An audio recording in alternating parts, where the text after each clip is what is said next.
So, you want to buy a professional sports franchise. Not a minor league baseball outfit in upstate New York, but a real one, a juggernaut in the NFL, NBA, or European football that dominates international headlines every single weekend. You immediately visualize the romantic perks of ultra wealth, the climate-controlled luxury suite, the breezy midfield handshakes with politicians, and your family name stitched into a custom jersey in a place only you will ever see.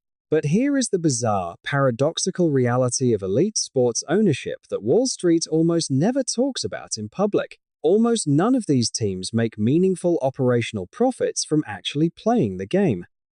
On an annual basis, many of them bleed dozens of millions of dollars of net cash on paper. And yet, the billionaires who buy them keep getting exponentially richer year after year, racking up net worth increases that defy basic corporate financial logic. That is not an accounting glitch, nor is it a temporary market anomaly. That is the entire business model. And once you pull back the curtain on how this machinery actually functions, you will never look at a scoreboard, a stadium tax referendum, or a broadcast rights contract the same way again. Let's start with what you foolishly think you are purchasing.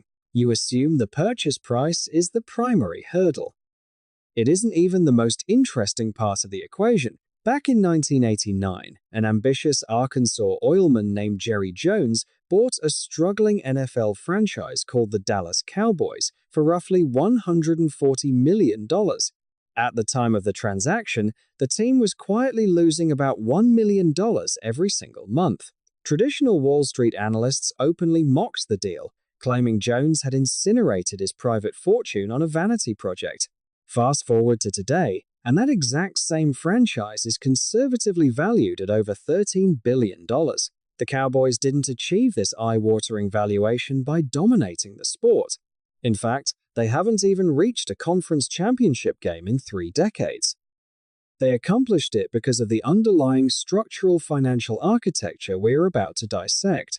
That $13 billion is the entry barrier for a legacy asset that is already entrenched. But here is the dirty secret nobody explains to you when you first step into the boardroom. In traditional capitalism, if you have enough capital, leverage, and legal compliance, you can build a business. You can construct a state-of-the-art skyscraper, launch a competitive airline, or open a luxury coffee shop directly across the street from Starbucks. But you cannot simply build a brand new stadium, hire 30 world-class athletes, and declare your team a member of the National Basketball Association or the NFL. You cannot buy your way into the top tier of American sports from scratch, regardless of whether you have $10 billion or $100 billion sitting in a liquid money market account. The league has to grant you entry. And the leagues only let new members join when the existing owners collectively decide it is time to expand. When they do, they make you pay an extortionate entry fee for the privilege of diluting everyone else's slice of the revenue pie. Today, an investor group looking to secure an NBA expansion franchise in a market like Las Vegas or Seattle is expected to hand over anywhere between $7 billion and $10 billion just for the legal right to exist. Think about that number for a moment. You could hand over $10 billion in cash, and you still wouldn't own a single stadium seat, a single training facility, a single player contract, or a single piece of real estate. You have simply purchased a glorified legal license to compete. That money doesn't buy operational infrastructure. It gets split evenly among the incumbent owners as direct compensation for adding another mouth to the dinner table. Economists have a clinical term for this setup: engineered structural scarcity.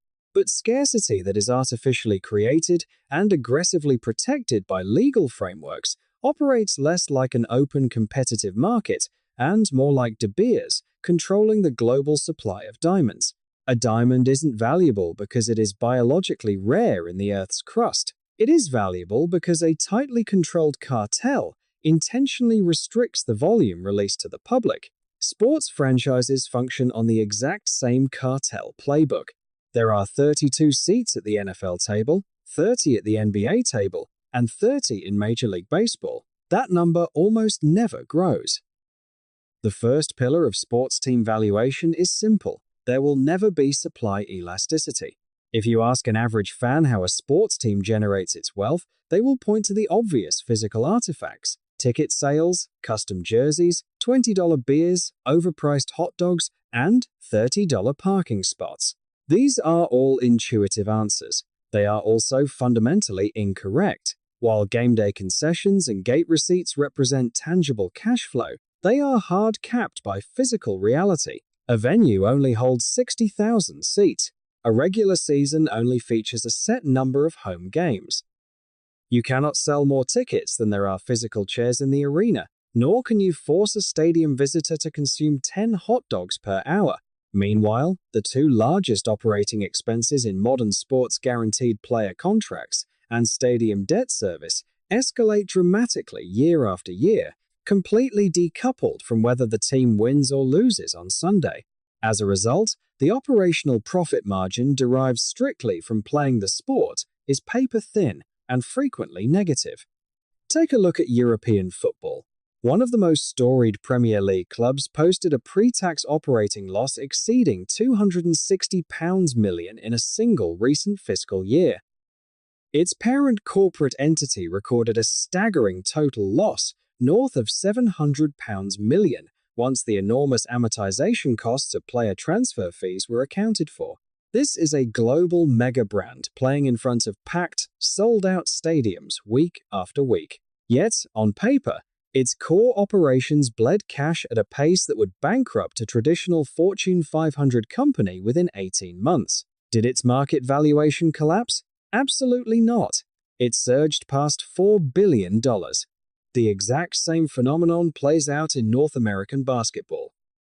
An iconic NBA franchise in New York recorded an $80 million operating loss in one season, followed by a $34 million loss the very next year, all while breaking franchise attendance records. Shortly thereafter, a minority equity stake sold at a valuation that pegged the entire team at nearly $6 billion.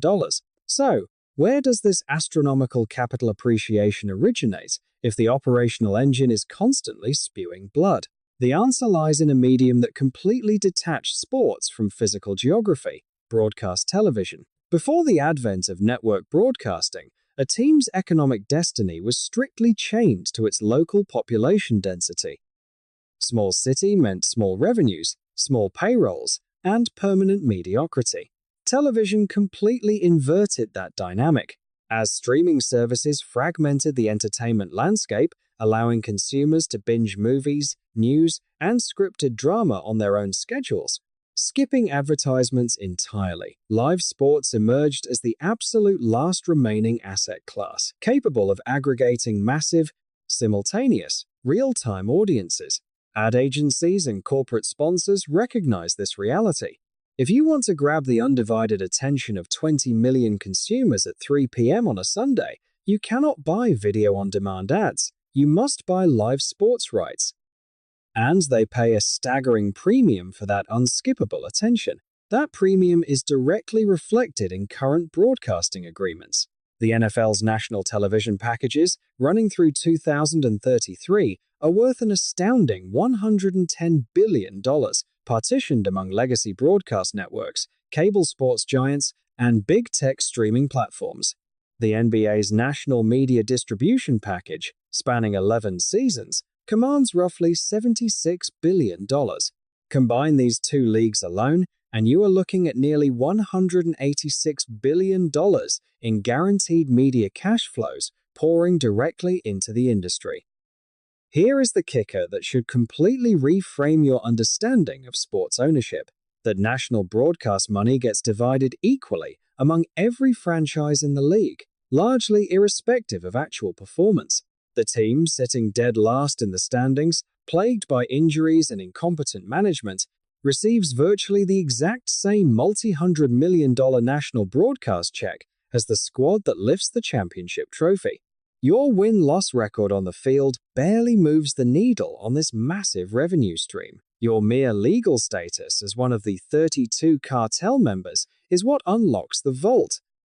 In a pure, unfettered free market, The wealthiest team owners in New York or Los Angeles would simply outbid everyone else, purchase every elite athlete on earth, and transform the league into a perpetual parade of the same three hyper-wealthy champions.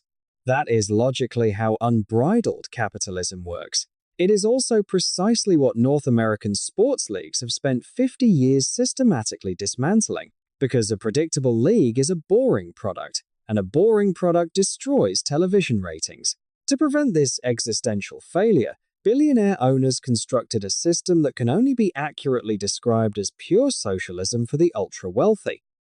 The NFL pools all national broadcast revenues, national sponsorships, and roughly 34% of all local ticket sales into a central pot, distributing it equally across all 32 teams. When the accounting dust settles, roughly 2/3 of all football-related income is shared equally. Whether you are operating in the massive media market of Chicago or the modest footprint of Green Bay, Wisconsin, your revenue base is structurally protected. Major League Baseball forces every team to contribute nearly 48% of its net local revenues, from regional broadcasting deals to parking and concessions, into a central redistribution engine. That mechanism alone transfers over $200 million annually from large market behemoths to small market franchises. The NBA operates a similar revenue equalization system, pooling 50% of basketball-related income while requiring smaller teams to hit baseline revenue targets, so incompetent owners cannot simply coast on subsidy checks. This is not altruism or corporate charity, it is cartel risk mitigation. If small market teams go bankrupt, the league loses national market footprint, TV ratings decline, and total enterprise value drops for everyone. Wealthy owners subsidize poorer owners because a balanced league drives exponentially higher asset appreciation. And on the expense side, the cartel imposes ruthless cost controls via hard and soft salary caps. The NFL's salary cap forces every team to operate within a tight payroll band, preventing runaway player wage inflation. The NBA utilizes a complex soft cap bolstered by escalating luxury tax penalties and restrictive spending thresholds known as aprons. Cross the first apron, and your ability to trade assets is severely neutered. Cross the second apron, and your future first-round draft picks can literally be frozen at the end of the draft order. The cap exists to manufacture operational parity and artificially cap the owner's single largest operating expense. Now, let's turn to the most ethically dubious, financially lucrative line item in the entire sports ecosystem: the physical stadium. Building a modern, world-class sports venue can easily cost between $1.5 billion and $3 billion. But if you assume the billionaire owner writes a check from their private fortune to pay for their own place of business, you do not understand municipal leverage in America. A staggering portion of this capital is extracted directly from local taxpayers. Consider recent real-world examples across the NFL landscape. One stadium project carried a price tag of $2.1 billion, with a staggering $1.26 billion, roughly 60% of the total cost funded via public tax bonds. Another stadium was constructed for $1.4 billion, backed by $850 million in taxpayer subsidies. A third project hit $2 billion, supported by $750 million in public financing. How does a multi-billionaire convince a local city council to hand over hundreds of millions of public dollars for a private commercial structure? Through absolute, ruthless leverage. Because the supply of major league franchises is artificially frozen, dozens of growing cities desperately crave the prestige, civic visibility, and tourism narrative that comes with hosting an NFL or NBA team. An owner simply has to drop a casual hint in a press conference that their current lease is expiring and that other municipalities are making lucrative offers. Fearing public backlash, loss of local employment, and media embarrassment, city officials almost invariably capitulate. They issue municipal tax-exempt bonds, hike local hotel and sales taxes, and hand the proceeds to the team. Independent academic economists have proven for decades that public stadium subsidies are a disastrous investment for local economies. Money spent on a ticket, a stadium hot dog, or a parking space is almost universally money that local residents would have spent elsewhere in the regional economy, at neighborhood restaurants, bowling alleys, or movie theaters. Capital isn't generated. It is merely redirected from local small businesses straight into the owner's pocket. For the franchise owner, a publicly subsidized stadium is the ultimate wealth multiplier. The lucrative revenue streams generated inside the venue luxury corporate suites, stadium naming rights sold to megabanks, and off-season concert bookings are frequently exempt from league revenue-sharing formulas. The taxpayer pays for the concrete and steel, while the owner collects 100% of the cash flow. This brings us to the modern evolution of sports ownership, the structural secret that transformed these franchises from seasonal entertainment novelties into perpetual real estate empires. A standard regular season only provides a handful of home games. An NFL stadium sits completely dark for over 300 days a year. A smart billionaire realized that relying strictly on game days is an amateur way to run a financial empire. The elite owners realized that a sports team is merely an anchor tenant designed to drive valuation for a massive surrounding commercial real estate portfolio. Look at what transpired in the American South. The ownership group of Major League Baseball's Atlanta Braves acquired 77 acres of unimproved land around their new ballpark, building a massive mixed-use development called the Battery Atlanta entirely from scratch. We are talking luxury high-rise apartments, boutique hotels, corporate office towers, high-end retail, and concert halls, all anchored by the stadium, but completely functional, independent of it. Decade-old valuations price that raw land at roughly $5 million. By 2022, the real estate development alone was valued at over $736 million. In a recent operational year, the district attracted over 10 million visitors, with more than 7 million of those visitors showing up on days when there wasn't even a baseball game happening. They came to rent apartments, eat at luxury steakhouses, work in corporate offices, or stay at hotels. A similar playbook was executed by the NBA's Milwaukee Bucks, who constructed the Deer District, a 30-acre commercial ecosystem around their downtown arena. The team collects commercial rent 365 days a year, insulated from player injuries, bad seasons, or locker room drama. This is the true blueprint of modern professional sports.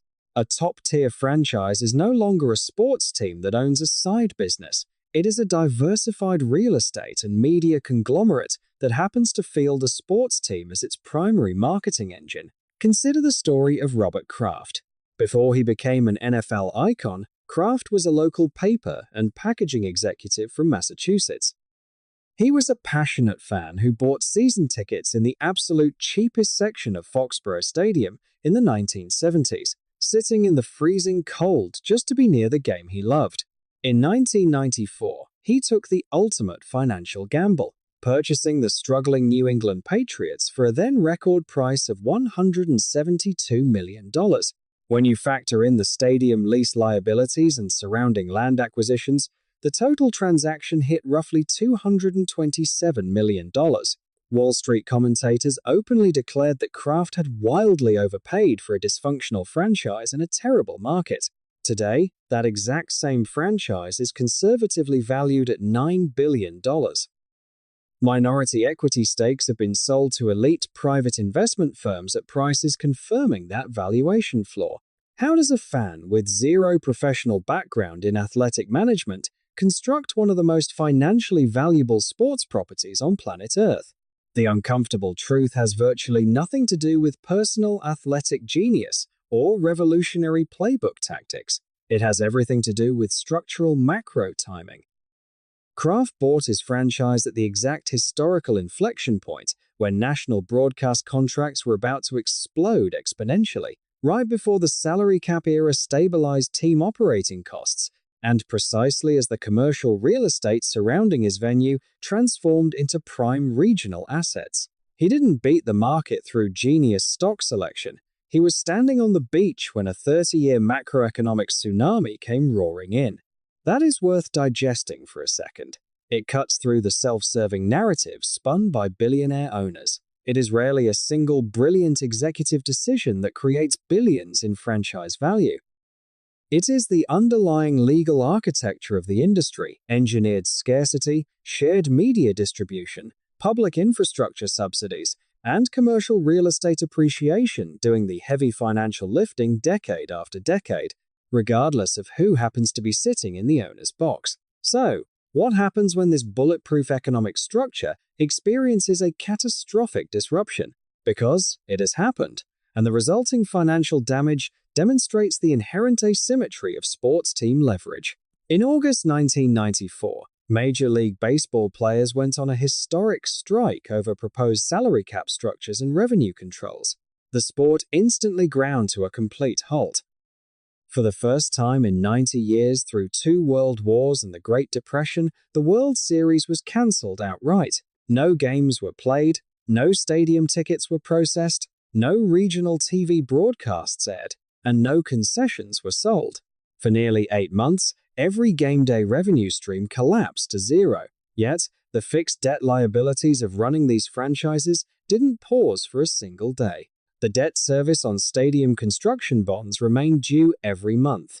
Executive salaries, facility maintenance, legal retainers, and long-term player contracts continued accruing on corporate balance sheets.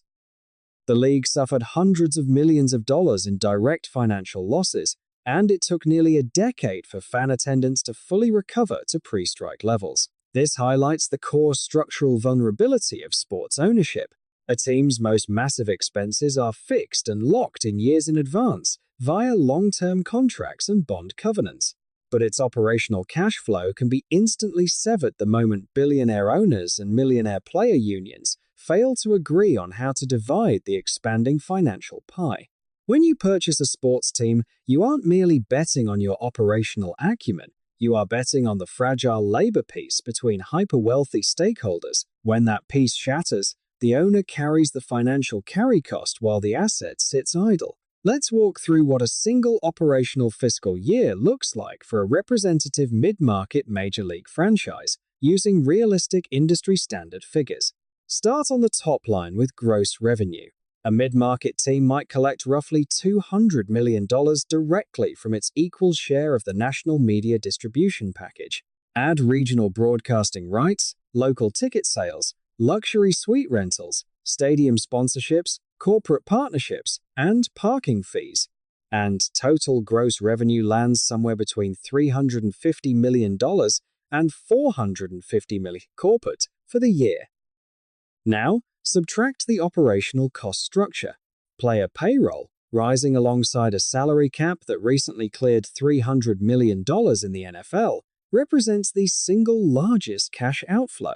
Factor in executive staff salaries, coaching retainers, medical infrastructure, team travel, commercial insurance, marketing, and the substantial debt service on a multi-$100 million stadium construction loan. Total operating costs easily scale into the $300 million to $400 million range. The resulting operational income statement is remarkably thin. In a good year, the team might record a modest $15 million or $20 million operational profit. In a bad year plagued by roster injuries, missed playoff bonuses, or local economic downturns, it operates at dead break-even or records an operational loss. Now, look at what happens to the capital asset value of the franchise over that exact same 12-month period. If national broadcast contracts are renegotiated upward, if the commercial real estate around the venue appreciates, and if the league sells a new expansion franchise for $8 billion, setting a brand new valuation floor for every existing team, the overall enterprise value of the franchise might surge by $400 million in a single year. That massive divergence is the core financial mechanism of sports ownership, condensed into one metric. The owner isn't getting wealthy off the operational cash flow generated by playing sports. They are accumulating massive equity value through holding a permanently scarce, legally protected asset riding structural macroeconomic tailwinds. The annual income statement is practically a footnote compared to the balance sheet expansion. Furthermore, the IRS tax code offers elite owners a unique financial gift known as the roster depreciation allowance under Section 197 of the U.S. Tax Code. When a buyer purchases a sports franchise, they are permitted to amortize up to 90% of the purchase price attributed to intangible assets like player contracts and league goodwill over a 15-year period. An owner can use these massive non-cash depreciation paper losses to shelter hundreds of millions of dollars of income generated by their other non-sports corporate businesses. On paper, the team loses money, reducing the owner's overall tax bill, while the actual underlying asset continues compounding at 12% annually. This brings us back to the fundamental question we posed at the beginning. If these teams frequently lose operational cash on paper, if stadium construction requires public subsidies, and if labor disputes carry catastrophic risk, why are global billionaires aggressively lined up to pay record-shattering prices for a seat at this table? Consider the macro supply and demand imbalance. There are roughly 2,700 billionaires on planet Earth today. There are only about 150 major professional sports franchises across all premier North American and European leagues combined. That extreme mathematical imbalance tells you everything you need to know about pricing power. Owning a major league franchise instantly places an individual into an elite, hyper-exclusive club that virtually no amount of traditional capital can replicate. Buying $10 billion worth of treasury bonds or tech stocks grants you dividend income, but it doesn't give you direct political access. A sports team owner can pick up the phone and instantly schedule a private dinner with governors, senators, and mayors. When an owner wants zoning laws altered, tax incentives approved, or infrastructure spending redirected toward their private real estate ventures, local governments listen. A luxury suite at a stadium is arguably the most potent corporate deal-making venue on Earth. Billions of dollars in cross-industry business transactions, having absolutely nothing to do with athletic sports, are closed inside owners' boxes while the game plays out below. The team is often the least profitable enterprise in a billionaire's overall corporate portfolio, yet it remains the most valuable asset they will ever own, because it provides unprecedented leverage and access that accelerates every other business they operate. For decades, this exclusive club was strictly reserved for individual mega-wealthy families. But today, the entry price is inflated to such extreme heights that even individual billionaires are being priced out. To solve this capital liquidity challenge, major leagues recently amended their charters to permit institutional capital private equity funds like Arctos, Ares Management, and Sixth Street to acquire minority, non-voting equity stakes in franchises. These institutional funds get 0 board seats and 0 operational control. They are simply buying a piece of paper attached to an asset class that systematically compounds faster than the S&P 500. In the final analysis, a professional sports franchise is not a traditional business. It is a legal monopoly protected by cartel agreements. It is an unskippable media company capturing real-time consumer attention. It is a commercial real estate developer utilizing public subsidies to anchor 365-day entertainment districts. And for the individual who sits in the owner's box, it is the ultimate trophy asset, a permanent passport into the highest corridors of global economic power. Fans spend their lives watching the scoreboard. The billionaires who own the teams spend their time watching something else entirely: the next media rights cycle, the next stadium tax bond, and the infinite appreciation of permanent scarcity.